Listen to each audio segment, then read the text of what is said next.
ऐसा नहीं है कि मेरी लाइफ बहुत काम एंड कूल थी और मैं आ गई स्पिरिचुअलिटी में, ऐसा नहीं था। बहुत अंदर एक इन्फीरियॉरिटी कॉम्प्लेक्स था।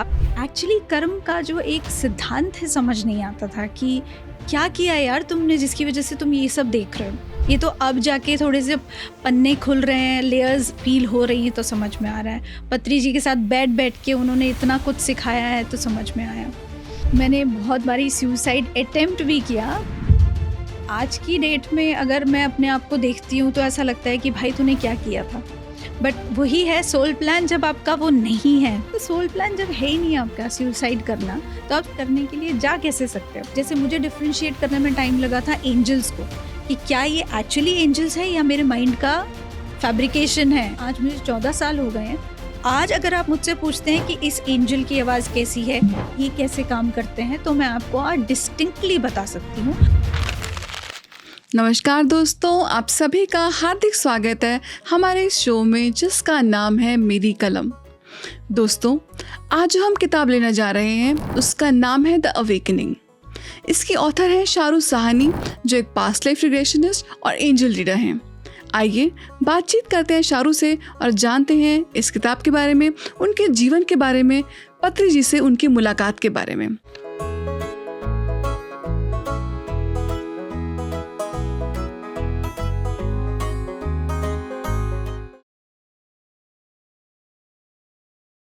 तो शाहरुख जी, आपका बहुत बहुत स्वागत है हमारे इस शो में। Thank you so much. हम काफ़ी समय से आपको लाना चाह रहे थे लेकिन आप कुछ बिजी थी, so we are so glad to have you with us today. Thank you so much. बहुत बहुत शुक्रिया Kajal, and thank you so much PMC Hindi channel. Thank you so much. आपकी जो बुक है द अवेकनिंग, सो ये टाइटल मुझे बड़ा इंटरेस्टिंग लगा फॉर द रीज़न कि एक बेस्ट सेलर भी है इस नाम से, द अवेकनिंग नाम से। सो आपको ये टाइटल कैसे स्ट्राइक किया? कुछ भी मेरी लाइफ में स्ट्राइक नहीं हुआ, कोई कोइंसिडेंस नहीं था। सो हर चीज़ जो थी आई वुड से कि होनी थी हो गई, and it was basically the channelled thing, जिसे बोलते हैं कि जिस समय मेडिटेशन हो रहा था और मैं सर्च कर रही थी अपने बुक का ये जो प्रिंट है कैसा होना चाहिए, बुक का नाम क्या होना चाहिए। So it was all everything was being channelled through me from the angels. तो जितना भी एंजल्स ने कहा कैसा होना चाहिए, प्रिंट कैसा होना चाहिए, कलर क्या होना चाहिए। और जब मैं पल्लवी जी जिन्होंने ये बुक को पब्लिश किया है उनकी टीम के साथ मैं बात कर रही थी, तो उनको भी बताया जा रहा था कि ये चीज़ मुझे स्पेसिफिकेशंस चाहिए, and hats off to them कि जैसा मुझे चाहिए था उन्होंने वैसा ही पिक्चर लाके मुझे दिया। सो it is Lord Shiva, his third I over here. So the awakening is like जिसे बोलते हैं कि द जर्नी, जिसे बोलते हैं कि यात्रा जो थी मेरी from nothing to everything. So that's why this third eye. तो ये मुझे कुछ ईवल आई जैसा भी लगा जी, जब मैं देखा तो। जी जी बिल्कुल है। आपकी स्पिरिचुअल ऑटोबायोग्राफी है, ये आप इसका शुरुआती फेज में जाएंगे तो ये कैसे स्टार्ट हुई थी? मैं बहुत डरती थी actually. If you will ask me, I am not an author, I am not a writer that way.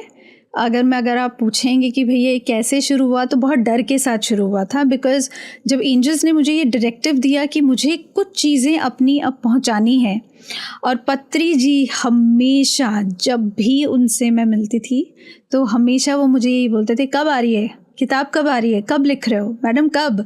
So he used to ask me these questions, और मुझे समझ नहीं आता था कि मैं इसका आंसर क्या दूँ। तो क्योंकि गुरु पूछ रहे हैं, इतनी बार पूछ रहे हैं, आपके पास आंसर नहीं है यार, क्या बोलेंगे। तो फिर जब ये डर मुझे लगा कि नहीं, अब ये डर को बाहर करना ही करना है, and then there was this channelling that happened, जो एक साइप्रस ट्री के साथ मेरा हुआ, जिसमें उन्होंने उस साइप्रस ट्री के साथ जो कनेक्ट किया। तो तब जब मुझे उन्होंने ये बताया कि यू हैव टू, ये तुम्हें करना है, और जो फ्लावरिंग हो रही है तुम्हारी लाइफ में ये तुम्हें लोगों तक पहुंचानी है any how. So that was the moment कि भाई अब फियर को रखो पीछे, अब जो लिखना है, जो चैनल करना है वही आएगा। और उस समय मैं इस फियर में थी कि मैं लिख रही हूँ। जब मैंने वो एक चीज़ लेट गो की, that this is not me writing, ये मैं नहीं लिख रही हूँ, ये वो लिख रहे हैं, तो जब चीज़ आई तो मुझे एक्चुअली जब बुक बन गई, जब पूरा मैंने लिख दिया मटेरियल, मुझे नहीं पता वो कैसे लिखा, कौन से वर्ड्स कैसे चुने गए, कुछ नहीं. It was all channel. Today if you will ask me कि कैसे लिखा, I would say I don't know कैसे लिखा. इट जस्ट हैपेंड, वो it came to me, the words started flowing through. क्योंकि मैंने उनको बोला मुझे नहीं आता बुक लिखना, but it started off and I just kept writing. अभी मैंने आपकी जब किताब को देखा, मुझे एक चीज़ बड़ी इंटरेस्टिंग लगी और वो ये था पत्री जी का मैसेज. मुझे क्या बात इंटरेस्टिंग लगी कि पत्री जी आपको रिपीटेडली गुरु बोल रहे हैं, गुरु शारू. तो ये क्या सीक्रेट है? सीक्रेट कुछ नहीं है. हमारे गुरु हमेशा हमको बहुत प्यार दिया है उन्होंने, और प्यार से उनके लिए एब्सोल्युटली, चाहे इतना छोटा सा बच्चा भी होगा ना काजल जी, तो वो हमेशा उसको भी गुरु बोलेंगे. अगर छोटा बच्चा उनकी इन्फेंट भी होगा, उसको भी गुरु बोलेंगे कि ये तुम्हारा गुरु है. कोई ऐसा नहीं कि हमारे अंदर एक सुपीरियॉरिटी होनी चाहिए कि भैया तुम इतने सालों से मेडिटेट कर रहे हो तो तुम गुरु बन गए. नो, एवरीबडी, उन्होंने यही सिखाया कि जो भी एक इंसान इधर आ रहा है, आप नहीं जानते वो ओल्ड सोल है, यंग सोल है, बेबी सोल है, कहाँ पे हो, क्या हो, प्लीज़ डू नॉट जज एनीबडी. तो वो इसीलिए शायद उन्होंने मुझे गुरु बोला है, बिकॉज उनके लिए हर कोई इंसान एक गुरु है. और वही लेके मैं भी चली हूँ कि मेरे लिए हर एक इंसान वो गुरु है, स्पेशली आपकी सांसें, जो कि हमेशा उन्होंने समझाया कि सांस ही तुम्हारी गुरु है. जी, तो ये जो पत्री सर नाम के व्यक्ति हैं, ये आपके जीवन में कब आए, कैसे आए? मेरा एक मानना है कि कई लोग कहते हैं कि हम तो ध्यान में इसीलिए आए क्योंकि बहुत दिक्कतें थी. आपकी क्या स्टोरी है? मेरी स्टोरी भी बिल्कुल आप जैसे लोगों की तरह ही है. ऐसा नहीं है कि मेरी लाइफ बहुत काम एंड कूल थी और मैं आ गई स्पिरिचुअलिटी में, ऐसा नहीं था. बहुत से physical, emotional, mental problems, issues रहे हैं शुरुआत से, आई वुड से बचपन से रहे हैं. बहुत अंदर एक इन्फीरियॉरिटी कॉम्प्लेक्स था अपनी शक्ल को लेके, अपने स्ट्रक्चर को लेके, बॉडी स्ट्रक्चर को लेके. लोग मुझे पसंद नहीं करते थे, समझ नहीं आता था क्यों. भाग जाते थे लोग मुझसे, और या काम कराया तो चलो जी चले गए, या फिर बैक स्टैबिंग होती थी. और उस समय एक्चुअली कर्म का जो एक सिद्धांत है समझ नहीं आता था कि क्या किया यार तुमने जिसकी वजह से तुम ये सब देख रहे हो. ये तो अब जाके थोड़े से पन्ने खुल रहे हैं, लेयर्स पील हो रही हैं तो समझ में आ रहा है. पत्री जी के साथ बैठ के उन्होंने इतना कुछ सिखाया है तो समझ में आया. तो बचपन से ही बहुत सारी चीज़ें देखते रहे. धीरे धीरे जिसे बोलते हैं ना ग्राफ लाइफ का, बिल्कुल ही it was like hitting the rock bottom, एकदम नीचे. तो बस भाई वहाँ पे स्पिरिचुअलिटी का शुरुआत हुआ, और वहाँ पे जो ध्यान लाइफ में आया, क्योंकि बताया गया कि भाई जो तुम दवाइयाँ खा रहे हो, दवाइयों की जगह ज़रा थोड़ा मेडिटेट कर लो, ध्यान कर लो. तो समझ में आया कि चलो जी करते हैं, ध्यान करते हैं, देखते हैं. That was for the first time ध्यान आया. पत्री जी से मैं मिली थी अराउंड 2013 में. That was in pyramid valley. वहाँ फिज़िकली साक्षात्कार मेरा हुआ था उनसे. उससे पहले एक बारी दिल्ली में मिली थी जब वो यहाँ पे, क्योंकि यहाँ पे परिनिर्वाण पिरामिड में वो आते रहते थे वसंता जी के यहाँ पे, तो वहाँ ज़रूर मुलाकात हुई थी एक बारी, बट इतनी ज़्यादा नहीं क्योंकि मैं खुद ही डर गई थी उनको देख के. क्योंकि गुरु के सामने आप नहीं खड़े हो सकते हो, ऐसा लगता है कि आप कुछ भी नहीं हो उनके सामने, आप क्या बात करोगे. That was the first day when I actually started meeting Patri ji. उसके बाद तो there was no looking back. वो कहीं पे भी होते थे, डेफिनेटली मेरा जाना वहाँ पे होता था. आपके मेडिकेशन से मेडिटेशन के सफ़र पे हम बाद में आएंगे. पहले ये जानना चाहूँगी आपसे कि क्या इश्यूज़ थे लाइफ में? इमोशनल इश्यूज़ की बात कर रहे हैं तो इमोशनल इश्यूज़ बहुत सारे थे. सबसे पहला जो चीज़ था, पहले में अगर आप मेरा एक पर्सनालिटी ट्रेट अगर आप देखोगे तो पर्सनालिटी ट्रेट में मैं शुरुआत से मेरे में गुस्सा बहुत धीरे धीरे आने लगा था लोगों को लेके. कि वो ऐसे मेरे साथ क्यों बिहेव करते हैं, क्या प्रॉब्लम है भाई उनको, मैंने तो कुछ किया ही नहीं उनके साथ, तो वो ऐसे क्यों बिहेव करते हैं।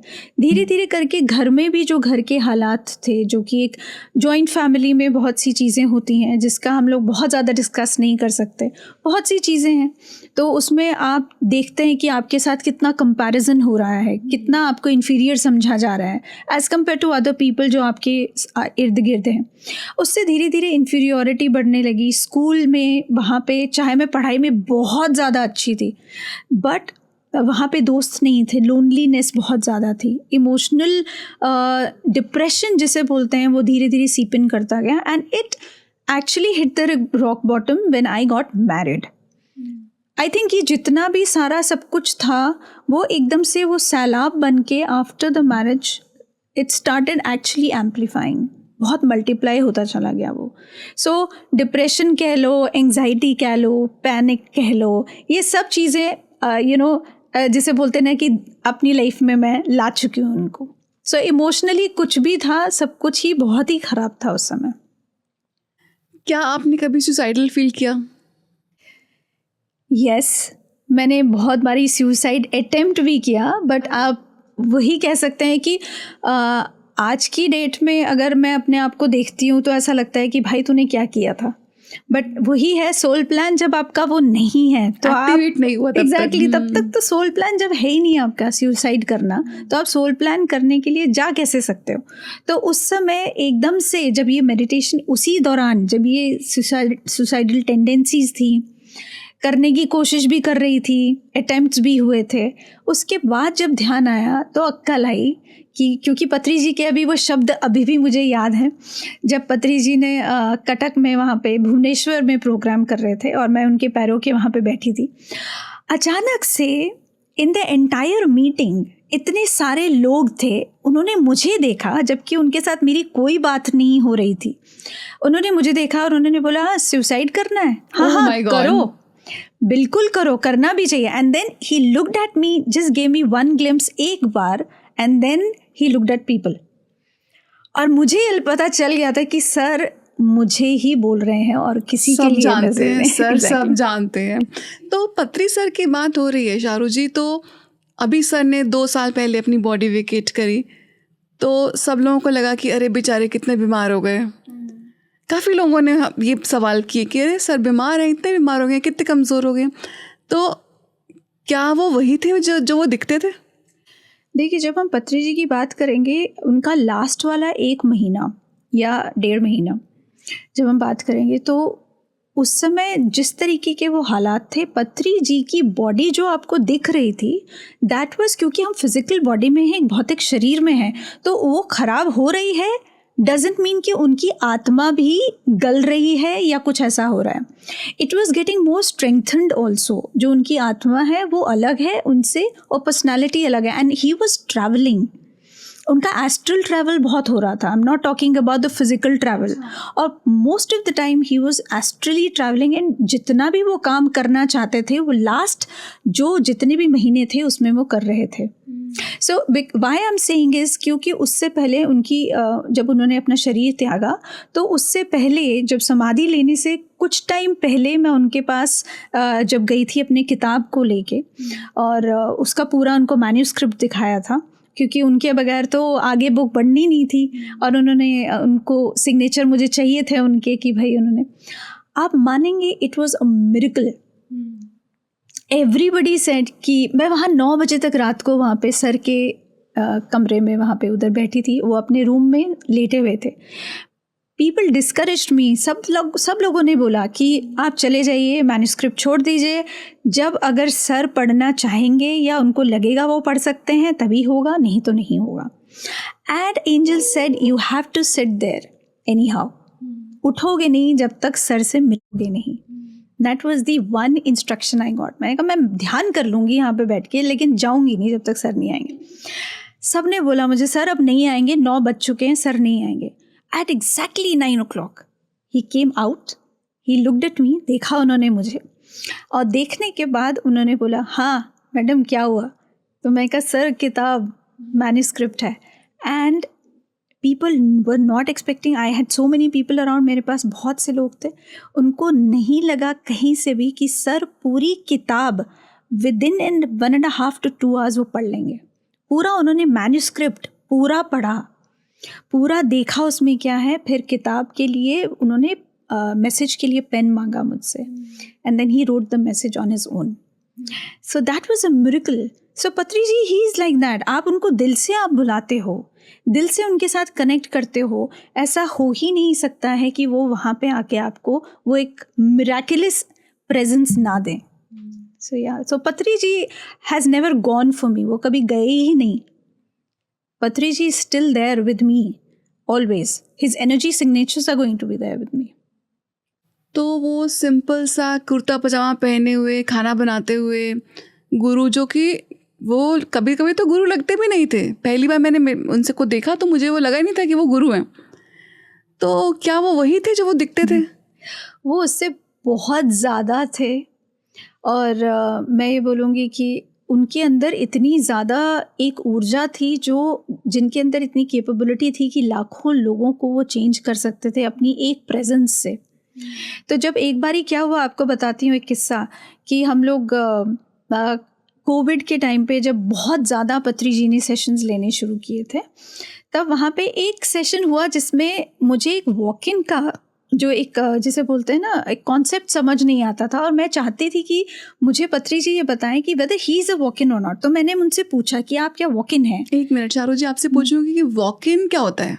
वॉक इन होता है जैसे कि सपोज कुछ ऐसी सोल्स होती हैं, देयर आर सर्टेन सोल्स जो कि अपना काम यहाँ पे पूरी तरीके से करने के लिए एक बॉडी के साथ कॉन्ट्रैक्ट करती हैं, एक सोल के साथ।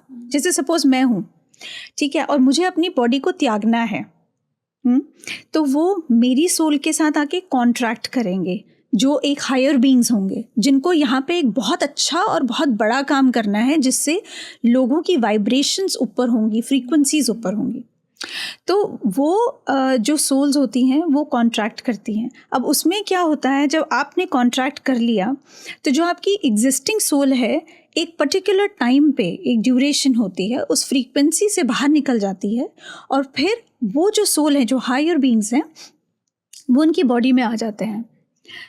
ताकि कोई काम जो है, जो जिसे एक काम जो इनकम्प्लीट वर्क है, जो करना ही करना है लोगों की भलाई के लिए, ह्यूमैनिटी के लिए, मदर अर्थ की फ्रीक्वेंसीज को बढ़ाने के लिए, उनको शरीर चाहिए होता है। लेकिन ये मैं आपको ये भी बताना चाहूँगी कि ये नेगेटिव एंटिटीज़ नहीं होती हैं, क्योंकि लोगों को लगता है कि भाई पोजेशन ये तो नहीं हो गया, तो ऐसा नहीं है। ये एक्चुअली सोल के साथ कॉन्ट्रैक्ट किया जाता है, स्पेशली वो लोग जो कोमा में होते हैं। आपने अगर कहीं कुछ पढ़ा हो उसके बारे में, वहाँ पे भी वॉक-इन्स होते हैं।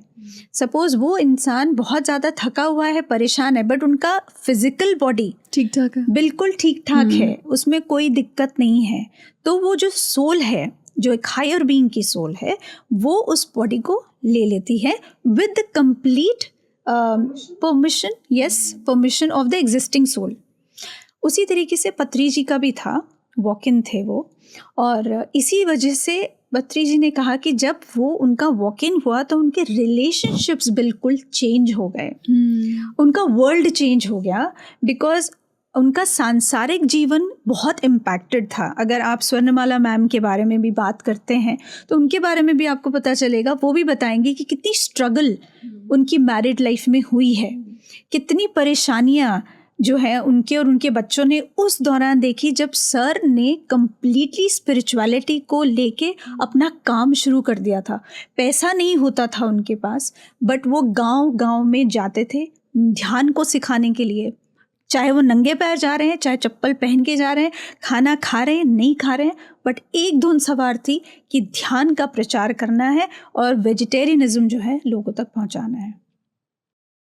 तो सर ने ध्यान का पद्धति तो वही दी है शायद जो गौतम बुद्धा ने दी थी हमें। जी, आनापानसति, बिल्कुल, जो इतने सालों पुरानी जो पहली एक पद्धति है जो महात्मा बुद्ध ने पूरे दुनिया को दी, वही हमारे गुरु पत्री जी ने आगे और उसको लेके गए। जी, आपने इस किताब में बात करी एक 17 साल के बच्चे के बारे में। तो वो जो 17 साल का बच्चा था वो उसका एक्सीडेंट हो गया था, तो आप उसके बारे में कुछ बताइए। एक्सीडेंट नहीं, वो एक्चुअली स्लिप हुआ था बेसिकली, छत से वो गिरा। और जब वो गिरा था तो उस समय एंजल्स के साथ मेरा बहुत अच्छा कनेक्ट था। तब मेरा बेटा आया था मुझसे बात करने के लिए और बोलने के लिए कि माँ आप कुछ बता सकते हो कि will he be able to survive, क्या वो पुल थ्रू कर पाएगा, जी पाएगा, क्या होगा। सो उस समय जब मेडिटेशन में, ध्यान में और एंजल्स के साथ वहाँ पे उसके सोल के साथ कनेक्ट किया, तो उसकी सोल बहुत ज़्यादा जिसे बोलते हैं एक परेशानी में थी, असमंजस में थी, बहुत ज़्यादा एक जिसे बोलते कंफ्यूज्ड थी कि मुझे आना है कि नहीं आना। बिकॉज उसको ये बहुत अच्छी तरीके से पता था कि उसकी जो बॉडी है वो उसकी डिसेबिलिटी तो है ही है, चैलेंज बहुत बड़ा था उसके लिए, क्योंकि उसका जो सिर के नीचे का जितना भी पोर्शन था वो कम्प्लीटली जिसे बोलते हैं डिसेबल हो चुका था। एंड डॉक्टर्स वर सेइंग कि भाई ये तो कभी ज़िंदगी में चल नहीं पाएगा, तो और उसका आना भी मुश्किल था। तो अब उस समय सोल बहुत ज़्यादा उसमें थी कि मैं आऊँ नहीं आऊँ, तो he was absolutely in a coma for some time. And then उसके बाद वो डिसीजन हुआ एंड जब मैंने अपने बेटे को बोला कि वो आएगा, he is going to come, he has taken a decision और वो आएगा। और जब वो आया तो आने के बाद उसके बाद जो थी उसकी रियल जर्नी, यात्रा जो शुरू हुई थी वो शुरू हुई, जिसमें कि उसने अपने आप को ध्यान के द्वारा, जब मैं उसके पास जाती थी 6 महीने के अंदर अंदर उसकी बहुत सी रिकवरी हुई। और अगर आज की आप बात करते हैं, ही इज़ स्टिल देयर और बहुत अच्छे तरीके से वो एक जॉब भी कर रहा है। ही इज़ ए पायनिस्ट, मतलब पियानो बजाता है और बहुत अच्छे उसके गाने, म्यूज़िक भी चलते हैं। So he has reached where he wanted to reach. जी, तो ये आपसे सवाल पूछूंगी, आपने कोमा की बात करी। जब हमारे किसी नोन पर्सन को ये फिज़िकल कोई इशू होता है और वो कोमा में चले जाते हैं, तो सब लोग सोचते हैं अरे भगवान इसको तो उठा ही ले, ऐसा रखने का क्या फ़ायदा है। तो कोई सोल ऐसा क्यों चुनेगी कि आप कोमा में इतना समय क्यों रहेगा कोई? इसमें सोल चुनती नहीं है। जब हम कोमा में होते हैं तो सोल जो आत्मा जो है वो बिल्कुल एकदम से कंफ्यूज्ड स्टेट ऑफ माइंड में होती है। वो सारे प्रोज एंड कॉन्स उसको वे करने होते हैं कि अगर मैं वापस जाती हूँ तो क्या होता है, नहीं जाती हूँ तो क्या होता है, क्या मेरा सोल प्लान अभी तक फुलफ़िल हो गया है या नहीं हुआ है। सो ऐसे मेरे पास कोमा केसेस बहुत आए हैं, जिसमें अभी रिसेंटली, अभी पिछले महीने ही एक कोमा केस था जो कि पिछले इतने महीनों से कोमा में है। इट्स लाइक इवन महीनों की बात नहीं करूँगी, उनको साल से ज़्यादा हो चुका है। और उनके जो जितने भी फैमिली मेम्बर्स हैं वो ये बोलना चाह रहे थे कि क्या अभी भी हम उनको हॉस्पिटल में रखें, क्योंकि उम्मीद ऑब्वियसली जैसे आप बोल रहे हैं लोगों को उम्मीद होती है, बट सब कुछ कर चुके हैं, वो नहीं आ रहा है। सो जब when I connected with that soul, उस सोल से बात हुआ तो देखा कि वो सोल पूरी तरीके से जैसे अंधकार में बैठी है, नहीं समझ में आ रहा उसको क्या करना है। And he is going to take more time. अभी वो और टाइम लेंगे इस चीज़ को डिसाइड करने के लिए कि उनका प्लान जो है अभी उसको कंटिन्यू करना है कि नहीं करना है। So lot of things happen during the coma. It is because it is life between lives का जो कॉन्सेप्ट है तो वो आ जाता है।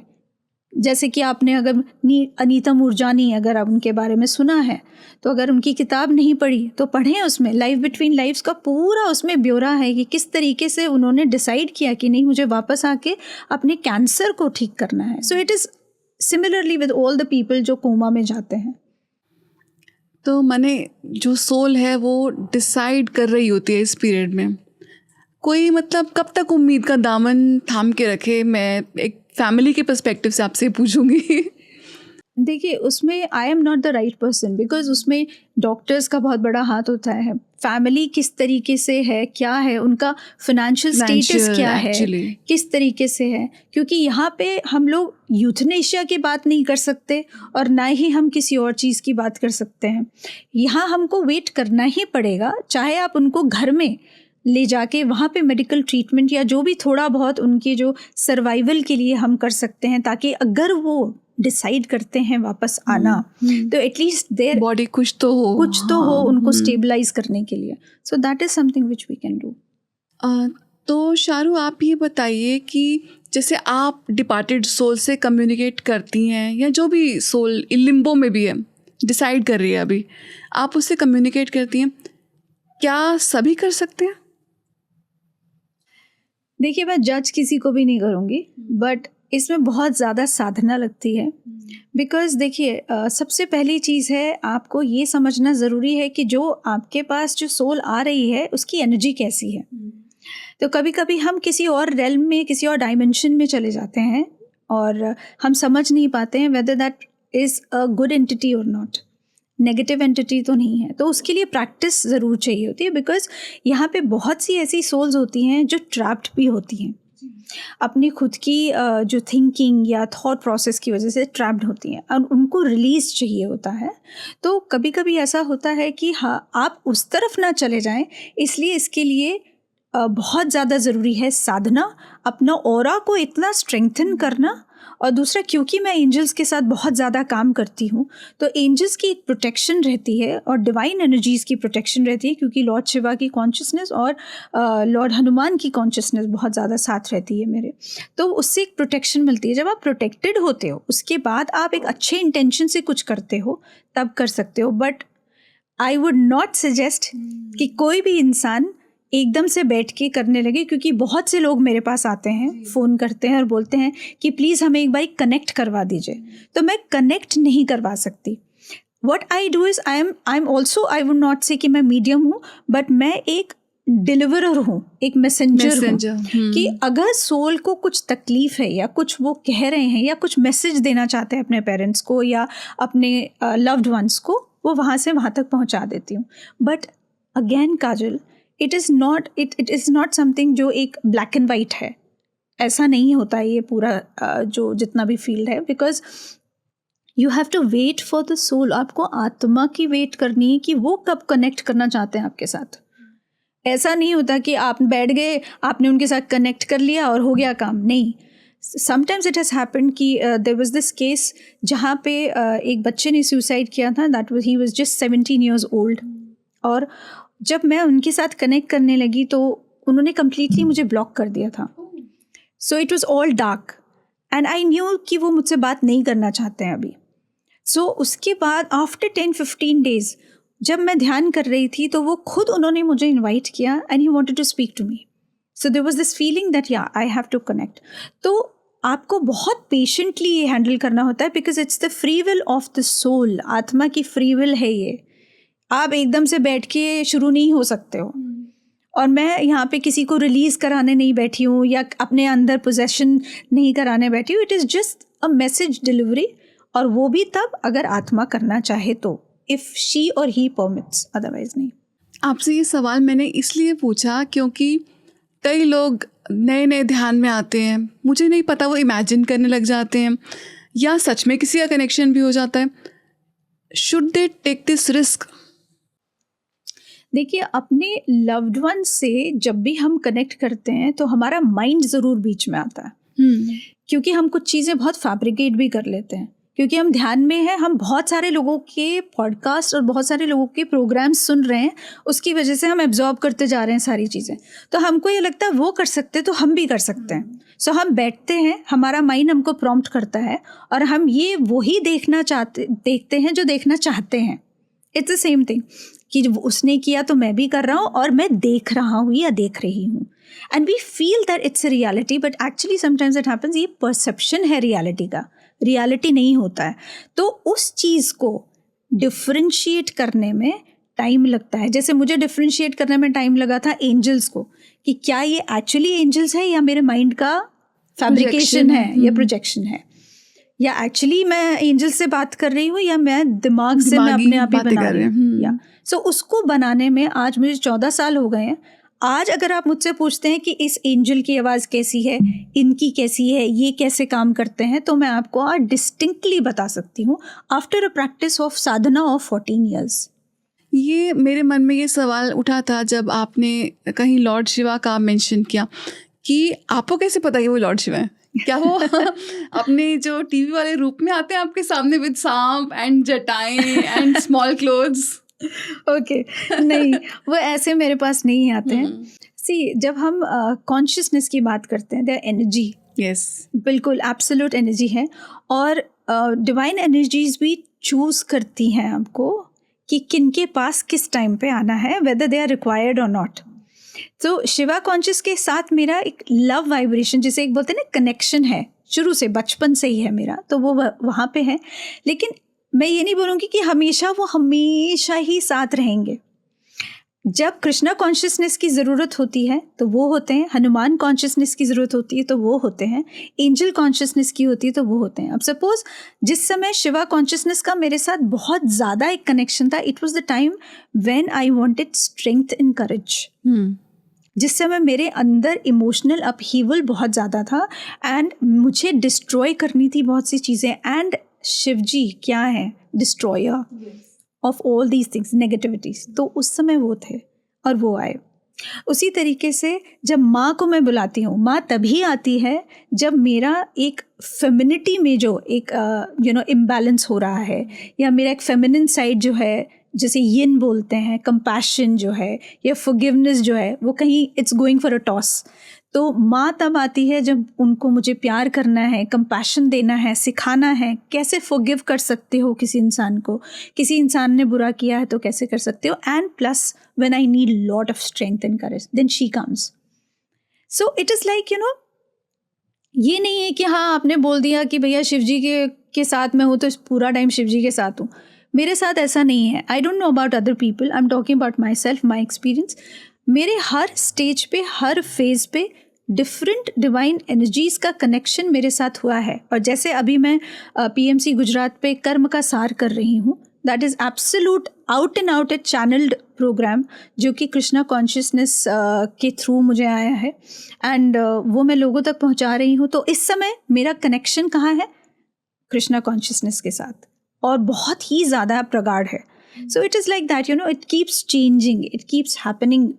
जैसे जैसे आप इवॉल्व करते हो, आपकी आत्मा इवॉल्व करती है, वैसे वैसे आप उस इवोल्यूशन के साथ साथ डिवाइन एनर्जीज भी इवॉल्व करके आपके साथ आती हैं, डिपेंडिंग अपॉन क्या स्टेप पे किसकी आपको ज़रूरत है वो आएंगे। तो क्या वो आपको बताते हैं नॉक नॉक कृष्णा हियर? आपको एनर्जीज का फीलिंग हो जाता है। जब हम कृष्णा की बात करते हैं, Krishna is what? Joy manifested. अच्छा, physically manifested as joy, he is joy. So और वो क्या कहते हैं कि भाई हर चीज़ एक लीला है। हाँ, लीला की तरह आपको लेना है। सो जब आपकी लाइफ में जॉय की कमी होगी, जब आप लाइफ को लाइफ की तरह इन द फ्लो नहीं ले रहे होगे, तो श्री कृष्ण आपका हाथ थाम लेंगे, because he is representing that. he is a good warrior also. he is a person जो कि जस्टिस भी देते हैं। ये वो इंसान है जो आपकी लाइफ में से नेगेटिविटी को बिल्कुल हटा के, ख़त्म करके आपको आपके सामने शीशा दिखा देंगे कि आप ये हो और ये करना है। So that's how you get to feel different energies. तो वो एनर्जीज इट स्पीक्स, उनका मेन पर्सनालिटी ट्रेट वो बात करता है। तो जब आप, क्योंकि एंजल्स ने मुझे इतनी प्रैक्टिस करवा दी थी अपने साथ, तो अब डिस्टिंक्शन समझ में आ जाता है कि कृष्णा कॉन्शियसनेस है तो ये है, और अगर साईं बाबा कॉन्शियसनेस तो है तो ये, माँ कॉन्शियसनेस है तो ये है। तो इस तरीके से पता चल जाता है। इट्स नॉट दैट दे से कि knock knock here I am, but उनकी एनर्जी स्पीक्स फॉर इटसेल्फ। और अगर आप समझ सकते हो उनकी एनर्जी, अगर उनके अंदर विश्वास रखते हो, बिलीव करते हो, अपने अंदर भी डाउट्स के साथ नहीं जाते हो, then you get to feel that energy. आपने अपनी किताब में एक पर्टिकुलर लाइब्रेरी की बात करी है, आकाशिक रिकॉर्ड्स। जी, तो ये क्या चीज़ होती है? आकाशिक रिकॉर्ड्स का आजकल there is so much of, it's hot, trending चल रहा है आजकल, सो टू स्पीक। तो जहाँ भी जितने लोगों को भी आप पूछो, मेरे पास दिन के कम से कम 10 से 15 कॉल्स होते हैं जो ये बोलते हैं कि मैडम हमारा आकाशिक कर दीजिए। पहली बात तो दोस्तों, और दूसरा वो लोग ये भी क्वेश्चन मुझसे पूछते हैं कि क्या हम आकाशिक सीख सकते हैं आपसे। तो सबसे पहली चीज़ तो ये कि मैंने कहीं से कोई क्वालिफिकेशन नहीं लिया है आकाशिक का। No degree nothing. Grateful to Patri ji again, वो ही मुझे लेकर गए आकाशिक में, और वहाँ पे मुझे जो एंजल बीइंग्स हैं, एक एंजल हैस्ट्रो है और जो एक वहाँ पे हायर बीइंग है जिनका नाम इरांथियस है, उनसे मिलवाया। एंड ये सब ध्यान के दौरान हुआ? ध्यान के दौरान, absolutely, this was all during my meditation. और वहाँ पे जो एक गॉडेस हैं, उनसे जब मैं बात करती हूँ तो वो ही मुझे अंदर जो गेट है वहाँ का, आकाशिक लाइब्रेरी का गेट है, शी लेट्स मी एंटर। लेकिन सबसे पहली चीज़ मैं आपको ये बता दूँ, बहुत बड़ा मिथ है कि हर कोई इंसान आकाशिक लाइब्रेरी को एक्सेस कर सकता है। अगर पत्री जी मुझे लेकर गए और मैं वहाँ पे एक बारी मैंने एक्सेस किया, या आने वाले टाइम पे मैंने बहुत ज़रूरी हुआ तब एक्सेस किया, मैं हमेशा एक्सेस नहीं कर सकती हूँ उसको। आई एम नॉट परमिटेड। कोई भी अगर टॉम, डिक एंड हैरी अगर आपको ये बोल रहा है कि हम भैया आकाशिक रिकॉर्ड्स एक्सेस कर रहे हैं, तो एक तो पहली बात, आपकी वाइब्रेशन इतनी ज़बरदस्त हाई होनी चाहिए कि आप Akashic on the regular basis access कर सकते हो, राइट? और दूसरी बात है कि बीइंग्स ने, एंजल्स ने, या आपके किसी भी डिवाइन बीइंग्स ने आपको ये इजाज़त नहीं दी है कि आप किसी का भी आकाशिक उठ के जाके पढ़ लो, उनका पास्ट, प्रेजेंट, फ्यूचर जाके देख के बताओ उनको। You are not suppose to do that, क्योंकि आप उनके कर्म में इंटरफेयर करते हैं। अगर ऐसा करना होता तो आज हमारे इंडिया में स्पिरिचुअलिटी कहाँ से कहाँ तक पहुँच गई है, सभी आकाशिक कर रहे होते आज की डेट में। So there are may be quite a few people जो कि एक्सेस करते होंगे, and I will not deny the fact कि आप नहीं, मैं ये नहीं बोलूँगी कि नहीं कर सकते, it's not an impossible thing, but permission है या नहीं है आपको, इतनी वाइब्रेशन ऊंची है या नहीं है आपकी। नहीं तो अगर हम स्पिरिचुअल मार्केट में देखें so there are so many shops कि आइए आकाशिक रिकॉर्ड्स हमसे सीखिए, फिर आप रिकॉर्डिंग, फिर आप देख सकते हैं सबका रिकॉर्ड। तो ये सही नहीं है, मतलब आई विल नॉट से कुछ सही और गलत तो है ही नहीं यहाँ पे, सब आपका जनरली पर्सपेक्टिव आपको है। लगता है कि आप ऐसे जाके मतलब मार्केट में बेच सकते हैं, तो ये कोई आलू तो है नहीं। एग्जैक्टली, आई मीन अगर आपको आकाशिक देखना है तो आप इतने ज्यादा अपनी सिद्धियों को सिद्ध कीजिए कि आप अपना आकाशिक खुद देख सकें। I believe in this. मैंने किसी से जाके सीखा नहीं, इतना ज़्यादा मेडिटेट किया, ध्यान किया कि पत्री जी को लगा कि आई एम द वन, कि मैं कर सकती हूँ, तो वो मैंने किया। बट ट्रस्ट मी, मुझे ऐसे एवरीडे परमिशन नहीं कि चारू जा आकाशिक और करके देख के आ जा। No, if it is required, अगर ज़िंदगी और मौत का सवाल है किसी का, या उसके पास्ट लाइफ में जाना ज़रूरी है, या कोई ऐसी चीज़ है जो मुझे देखनी है, that too after the permission of all these gatekeepers or the people who are there near the gate, उनसे परमिशन लेके तब आप उस लाइब्रेरी में घुसते हो, आप एकदम से ही नहीं चले जाते हो। सो करना है अपने आप को, सिद्धियों को इतना बढ़ा लो कि अपने आकाशिक देखने की केपेबल बन जाओ। That's what I want to say, rather than being dependent, क्योंकि पत्री जी ने हमें कभी डिपेंडेंट किसी के ऊपर नहीं बनाया। उन्होंने कहा ध्यान करो, अपनी सांसों के साथ जुड़ो, ध्यान करो, और जो तुम्हारे पास आना होगा तुम्हारे पास आएगा ही। मैंने नहीं सोचा था कि आकाशिक मेरे पास आएगा, but it just came because ध्यान मुझे वहाँ तक लेके गया। सो पत्री जी ने जो कहा, उनकी एक एक बात एकदम सही और सटीक है मेरी लाइफ में, जो भी उनके प्रिंसिपल्स को मैंने अपनाया। तो जब पत्री सर आपको लेके गए इस लाइब्रेरी में, तो मतलब what does it look like? Is it like a library? Everything, yes. It's a library. It's like big bold boxes are there. बहुत बड़ी बड़ी किताबें, और वहाँ पे boxes हैं, boxes को आप access करते हो, उसके अंदर किताब निकालते हो, और वो एक जो proper एक किताब है, उसमें कोई language या ऐसा कुछ नहीं है जो कि आपको समझ में आ जाएगा। It is all आपका connection कैसा उस book के साथ बैठ रहा है। That is what actually is the magic. क्योंकि उसमें आप पूरा टेलीपैथिकली सब कुछ होता है, वहाँ पे कुछ भी सब लिखा नहीं होता, कुछ भी नहीं लिखा होता। अच्छा। उसमें जब मेरा पहला साक्षात्कार हुआ था उस आकाशिक बुक से, तो जब मैंने उसको देखा, उसका कवर या जो भी कुछ, पत्री जी ने कहा अपने आप को just let go. Let go of all the fears, जो भी डाउट्स है तुम्हारे उसको छोड़ दो, और जो हो रहा है उसके साथ सिर्फ just go with the flow. और जो वहाँ पे बीइंग थे, लाइट बीइंग एरांथियस, उन्होंने बताया था, और पत्री जी ने, कि किस तरीके से आप उंगली आपने बस टच करनी है, सिर्फ अपने अंदर सोचना है किसके बारे में आप पूछना चाह रहे हो, क्या देखना चाह रहे हो, and then it will start appearing. Touch screen, it's a touch screen. It's a touch screen, yeah. Very sensitive touch screen. Yeah, exactly. So वहाँ पे फिर जैसे जैसे मैं उंगली देती गई, so I could just feel the energy, you know, जो मेरी वेन्स के अंदर से एनर्जी होती हुई पूरे शरीर में, मेरे हाथों के अंदर से होती हुई पूरे शरीर में फैल रही है। And slowly and gradually, you know, the words started appearing, you know, the golden words which were there. तो आपको वो लैंग्वेज आती थी? मुझे लैंग्वेज नहीं आती थी actually, that's what I am saying, कि कुछ नहीं आता था मुझे।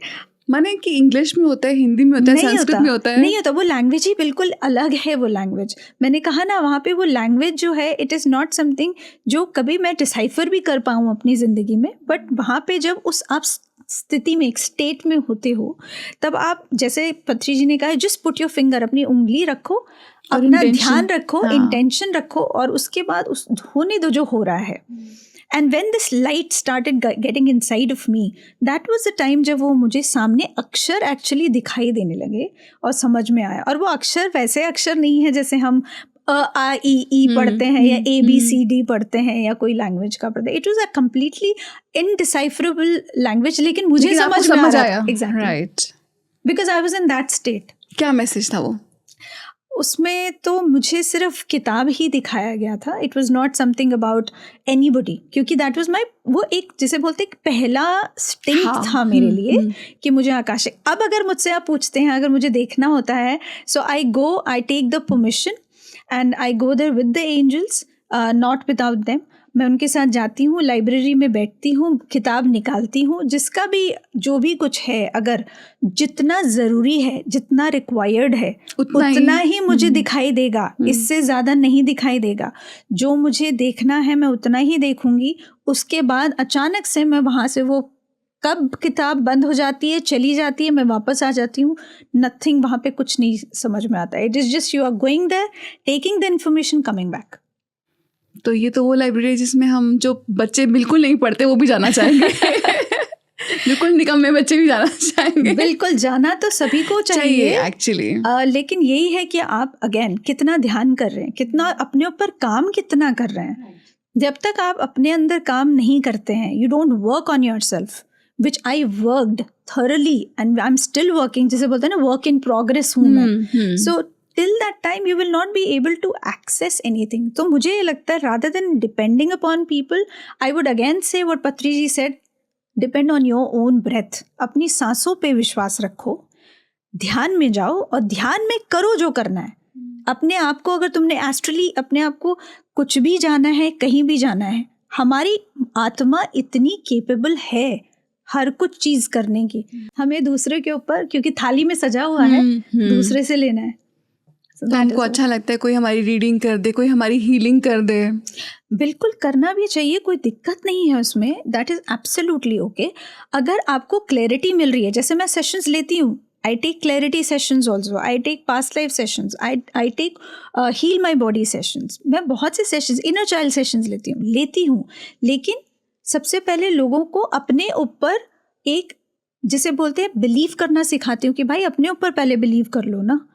सेशंस होने चाहिए, क्लैरिटी मिल रही है लाइफ में, तो उस क्लैरिटी के बाद काम करो अपने ऊपर, और काम करके देखो कि तुम इतने केपेबल हो कि तुम ये सब चीज़ें खुद कर सकती हो। Don't have to be dependent on Sharu और एनीबडी, खुद कर सकते हो। जब मैं कर सकती हूँ, जो एक इंसान जिसको स्पिरिचुअलिटी का एस नहीं पता था, जो अपने लाइफ में जूझ के दिमाग बिल्कुल निस्तनबूत हो गया था, जिसे बोलते हैं, I was absolutely dead from inside, there was nothing, no joy, happiness, kindness, ये सब कुछ भी नहीं था उस समय मेरे अंदर। उसके बाद दोबारा से, you know, I started becoming like a Phoenix coming out of the ashes. अगर मैं कर सकती हूँ, एक नॉर्मल ह्यूमन बीइंग, सो मेरे जैसे लाखों हैं जो कर सकते हो, सब में कैपेबिलिटी है। ऐसा क्या फॉर्मूला मिला आपको जो आपने ये सब किया? ध्यान। What is the formula? ध्यान। क्या पत्री सर ने कोई फॉर्मूला दिया था ऐसा? पत्री सर ने एक बहुत अच्छा फॉर्मूला दिया है, 3+2+1 का। 3 घंटा ध्यान करो, 2 घंटा रीडिंग करो, स्वाध्याय करो, और 1 घंटा सज्जन सांगत्य करो। और साथ में एक और फॉर्मूला था उनका मौन का। तो उन्होंने कहा कि भाई ज़्यादा मत बोलो, जितना ज़रूरत है उतना ही अपने मुंह से शब्द निकालो। उनकी किताब है वाक्शास्त्र और उनकी कर्म सिद्धांत, ये 2 बुक्स मेरी बहुत फेवरेट हैं। जिन्होंने नहीं पढ़ी वो ज़रूर पढ़ें उनकी बुक, समझ में आएगा कि वर्ड्स का कितना महत्व है इस ज़िंदगी में। तो जो आप निकाल रहे हैं, जो आप बोल रहे हैं, वो कर्म को किस तरीके से बढ़ाता है। So you have to be very careful of what you speak. तो शारू, आपसे एक बात पूछना चाहूँगी कि कई लोग जो हैं वो सोचते हैं कि अच्छा मेरी दादी तो 40 साल पहले चली गई, 50 साल पहले चली गई, तो वो मुझे आज भी मैसेज दे रही हैं। ऐसा ध्यान के दौरान लगता है कि अभी भी मैसेज दे रही हैं, उनका तो दूसरा जन्म हो चुका होना चाहिए। ये क्या कन्फ्यूजन है?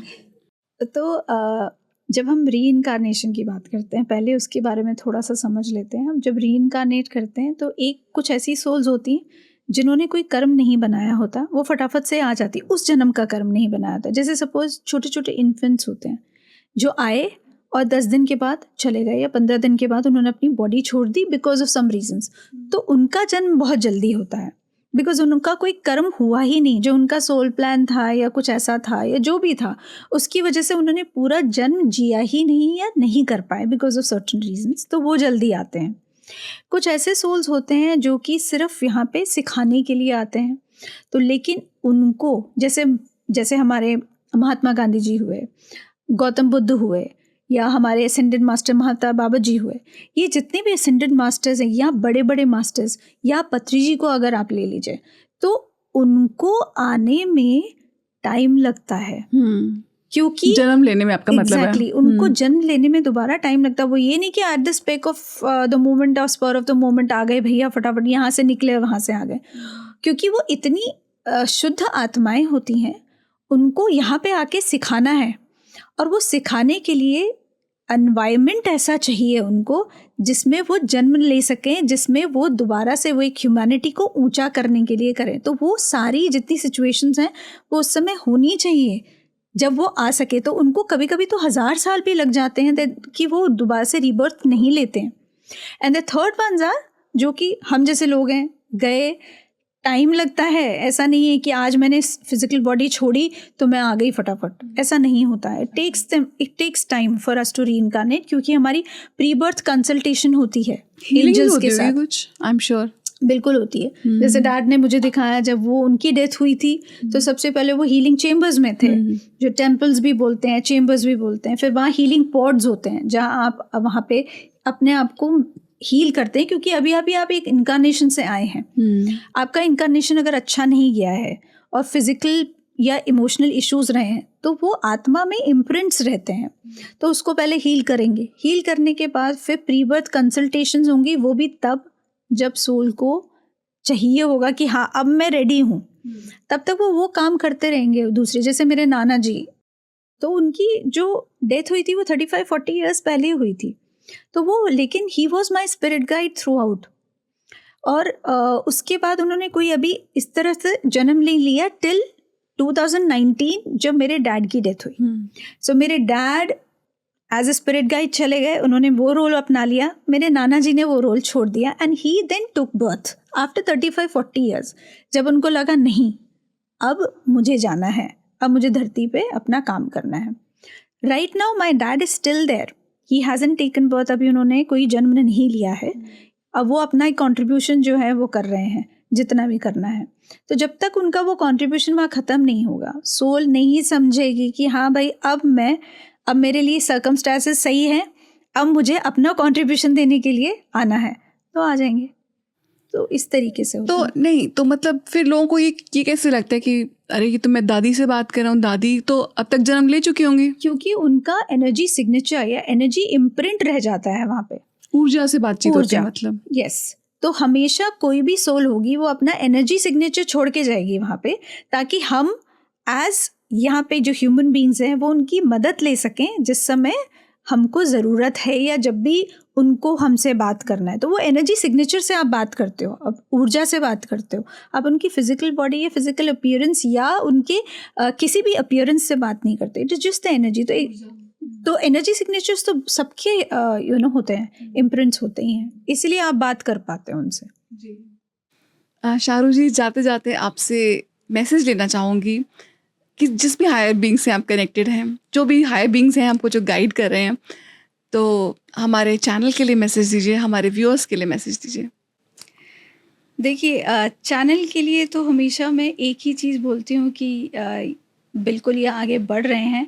The only thing that I want to say is that always, जिसे बोलते हैं कि डू योर बेस्ट। हाँ, ऑलवेज। सो मैंने हमेशा ये सीखा है, Yes. Do your best. And ऐसा नहीं है कि वो क्या कर रहा है और वो क्या कर रहे हैं, तो you just have to give your best, and that's what PMC channel is all about. It is giving their best, और पूरी तरीके से एक अच्छा काम कर रहे हैं, और उसके लिए एंजल रेल्म और एंजलिक रेल्म और जितनी भी डिवाइन एनर्जीज हैं, दे आर विद देम। और जहाँ तक लोगों का सवाल है, उनके लिए संदेश जो है, आई थिंक मुझे ये लगता है कि संदेश वो खुद अपने आप से पूछें, अपने आप से लें ये संदेश, अपने आप के साथ बैठ के, ध्यान में बैठ के ये संदेश खुद लें कि उनके लिए क्या संदेश है। Because unless and until they are connected to themselves, वो जब तक अपने आप के साथ कनेक्ट नहीं करेंगे तब तक वो आगे बढ़ ही नहीं पाएंगे ज़िंदगी में। So it's better that they should start getting connected, और वो संदेश अपने आप लें। क्योंकि आप एक एविड रीडर हैं और आपने कई किताबें पढ़ी हैं हमारी लाइब्रेरीज में भी, तो कुछ बुक्स रेकमेंड कीजिए हमारे व्यूअर्स को। पत्री जी की तो सारी किताबें ज़रूर पढ़ें, बहुत नॉलेज और बहुत मिलेगा आपको उसमें ज्ञान। बाकी तो your soul's gift and your soul's plan, Robert Schwartz, ये एक लाइफ ट्रांसफॉर्मिंग बुक रही है मेरे लिए, और बहुत लोगों के लिए आई सपोज रही होगी। देन फ़कीर है रुज़बे बरूचा की, आप ज़रूर पढ़ें। बहुत अच्छे तरीके से, बहुत सुंदर तरीके से कैसे एक इंसान का रिलेशनशिप एक डिवाइन एनर्जी के साथ, जहाँ वहाँ पे उन्होंने साईं बाबा जी के साथ किया है, वो पूरा बुक उनके ऊपर है। हिंदी में भी उपलब्ध है वो बुक और इंग्लिश में भी है, ज़रूर पढ़ें उसको। इमॉर्टल्स पढ़ें, जो कि आपको बहुत ज़्यादा शून्य बाय शून्य, उनसे वो पढ़ें ज़रूर। उसमें भी हनुमान जी का चैनल जितना भी है उसमें आपको बहुत इन्फॉर्मेशन मिलेगी। So there are lot of books, so these are my favourite ones, जिसने मेरी ज़िंदगी को बहुत ज़्यादा एक चेंज किया, और मुझे बहुत सी नॉलेज और विजडम जो मुझे मिली, और जिसको मैंने इम्प्लीमेंट अपनी लाइफ में किया। तो इन सब चीज़ों से ज़रूर किया। पत्री जी की एक किताब है, हिंदी में भी इंग्लिश में भी, जिसने उन्होंने प्रश्नों के उत्तर दिए हैं, प्रश्न उत्तर। पत्री जी स्पीक्स। सो प्लीज़ वो ज़रूर रिकमेंड करूँगी लोगों को। उसमें बहुत से प्रश्न हैं जो लोगों के अंदर उठते हैं, स्पेशली वो लोग जो नए नए ध्यानी बन रहे हैं, जो लोग नए अभी जुड़ रहे हैं पीएमसी से या पत्री जी से, तो वो उन लोगों को नहीं समझ में आते हैं कुछ क्वेश्चंस के आंसर, तो वो उसमें हैं, तो वो ज़रूर पढ़ें। जी, तो आपका बहुत बहुत धन्यवाद हमारे साथ जुड़ने के लिए। Thank you so much. Thank you so much Kajal the, thank you so much. तो दोस्तों, ये थी हमारी बातचीत शारू सहानी जी के साथ। आज हमने जाना आकाशीय रिकॉर्ड्स क्या होते हैं, क्या हम सभी एक्सेस कर सकते हैं, क्या कोई भी देख सकता है, क्या कोई सिखा सकता है। साथ ही साथ हमने जाना पत्री जी ने कैसे उनसे मिलकर उनका पूरा जीवन रूपांतरित कर दिया। दोस्तों, उम्मीद करते हैं आपको ये एपिसोड पसंद आया होगा। अगर आप इस एपिसोड को टीवी पर देख रहे हैं तो हमें यूट्यूब पर सब्सक्राइब ज़रूर करें, और अगर यूट्यूब पर देख रहे हैं तो अन्य सोशल मीडिया प्लेटफॉर्म्स पर हमें फॉलो ज़रूर कीजिए। साथ ही साथ हमें रेकमेंड कीजिए आप किन स्पिरिचुअल ऑथर्स को सुनना चाहेंगे, उनके बारे में जानना चाहेंगे। धन्यवाद।